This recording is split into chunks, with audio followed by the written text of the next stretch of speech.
Táto fotografia obletela v auguste celý svet, zachytáva dojímavý okamih dieťatka, ktoré sa miniatúrnou ručičkou dotýka matkinho prsta. Melinda mala vtedy len 270 gramov.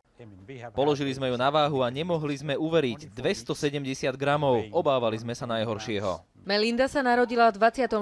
týždni tehotenstva cisárskym rezom. V 6. mesiaci sa už bábätko považuje za schopné prežitia v prípade, že by išlo o predčasný pôrod. Oproti ostatným bábätkám narodeným v tomto týždni však mala Melinda jednu veľkú nevýhodu. Vážila len 270 gramov, pričom podľa tabuliek mala vážiť dvojnásobne viac. Testy odhalili problémy s placentou, tá nedostatočne vyživovala plod. Hrozilo, že ak aj Melinda prežije, bude mať vážne zdravotné komplikácie. Rodičia aj napriek riziku súhlasili, aby Melindu previezli na špeciálne oddelenie. Bola asi taká veľká ako plechovka od koly, neuveriteľne malinká. Veľmi sme jej chceli pomôcť. Melindu umiestnili do inkubátora, ktorý sa jej stal náhradným domovom. Lekári a sestričky sa pri nej striedali každú hodinu.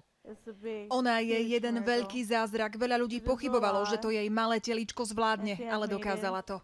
Lekári dieťatko doslova vypiplali. Teraz váži niečo vyše 2 kilogramov a nemá žiadne zdravotné problémy. Na prvý pohľad normálne bábätko, ktoré si však prešlo veľmi ťažkú cestu. Ak by išlo o bezproblémové tehotenstvo, Melinda by sa bola bývala narodila presne dnes. Natália Fónot Babincová, televízia Markíza.